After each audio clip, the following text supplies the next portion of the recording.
യോശുവയുടെ പുസ്തകം 7-ാം അധ്യായം. ഹായി പട്ടണക്കാരോട് ഇസ്രായേൽ ജനം യുദ്ധത്തിന് കടന്നുപോയി. നിസ്സാരമായി ജയിക്കേണ്ട സ്ഥാനത്ത് ഒരമ്പ് പരാജയപ്പെട്ടു പോയി. 36ഓളം ആളുകൾ കൊല്ലപ്പെട്ടു. തോറ്റ് പിന്തിരിഞ്ഞോടി. ഇസ്രായേൽ പാളയത്തിൽ വലിയ നിലവിളി ഉയർന്നു. യോശുവയും കൂട്ടാളികളും നിലത്ത് കിടന്ന് പൊടി വാരിയിട്ട് ദൈവത്തോട് നിലവിളിക്കുക.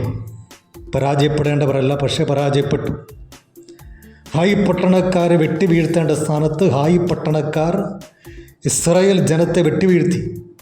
ഹായി പട്ടണക്കാർ തോറ്റ് ഓടേണ്ട സ്ഥാനത്ത് ഹായി പട്ടണക്കാരുടെ മുമ്പിൽ നിന്ന് ഇസ്രായേൽ ജനമോ തോറ്റ് പിന്തിരിഞ്ഞോടി. ആൾനാശം സംഭവിച്ചു. വലിയ നിലവിളി ഉയർന്നു. നേതൃത്വം കൊടുക്കുന്ന യോശുവ ഉൾപ്പെടെയുള്ള ആളുകൾ വലിയ നിലവിളിയുടെ ആഴങ്ങളിലേക്ക് മാറ്റപ്പെട്ടു. ദൈവത്തിൻ്റെ ഇടപെടലുണ്ടായി. തോറ്റതിൻ്റെ കാരണം പാളയത്തിൽ പാപം സംഭവിച്ചു. ദൈവത്തിന് നിർദ്ദേശം വന്നു. ഗോത്രം ഗോത്രം, കുലം കുലം, കുടുംബം കുടുംബം, ആളം പ്രതി ജനത്തെ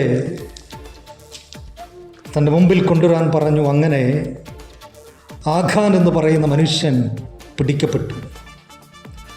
അവൻ ചെയ്ത തെറ്റ് ശബ്ദാർപ്പിതമായിരിക്കുന്ന എരിഹോ ദേശത്ത് അവിടെ നിന്നൊന്നും എടുക്കാൻ പാടില്ല. പക്ഷെ ഇവൻ ആരും അറിയാതെ എടുത്ത് തൻ്റെ കൂടാരത്തിൽ മറവ് ചെയ്തു. അത് നിമിത്തം ഇസ്രായേൽ ജനത്തിന് പരാജയം സംഭവിച്ചു. ഒരു മനുഷ്യൻ്റെ ജീവിതത്തിൽ കടന്നുകൂടിയ തെറ്റ്, പാപം, ദൈവവ്യവസ്ഥ ലംഘിച്ചത് ഒരു രാജ്യത്തിൻ്റെ പരാജയത്തിന് കാരണമായി. യോശുവ പാപം ചെയ്തില്ല, പക്ഷേ നേതൃത്വം കൊടുക്കുന്ന യോശുവയെ അത് ബാധിച്ചു. കൊല്ലപ്പെട്ട 36-ൽ അധികം ആളുകൾ പാപം ചെയ്തിട്ടല്ല, ഒരുവൻ്റെ പാപം അവരെയും ബാധിച്ചു. സകലരും നിലവിളിയുടെ അവസ്ഥയിലൂടെ കടന്നു പോകുന്നു. അവർ പാപം ചെയ്തിട്ടല്ല, ഒരുവൻ്റെ ജീവിതത്തിലെ പാപം ഒരു ജനതയെ മുഴുവനും ബാധിച്ചു. പ്രതിവിധി ഉണ്ടായി. ആഖാനെ ആഗോർ താഴ്വരയിൽ കല്ലെറിഞ്ഞു കൊന്നു അവനുള്ള സകലത്തെ. എന്നാൽ ഒരുവനിൽ കടന്നുകൂടിയ പാപം, തെറ്റ് ഒരു ജനതയുടെ പരാജയത്തിന് കാരണമായി തീർന്നു. നമ്മിൽ കടന്നുകൂടുന്ന പാപം നമ്മുടെ ഭവനത്തിൻ്റെ പരാജയത്തിന് കാരണമായി തീരാതെ വണ്ണം അതിൽ നിന്ന് മാറി നിൽക്കുക.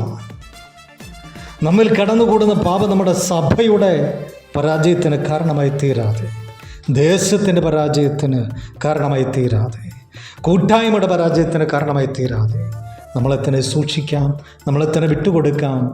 യേശു കർത്താവിൻ്റെ നാമത്തിൽ തന്നെ ആമേൻ.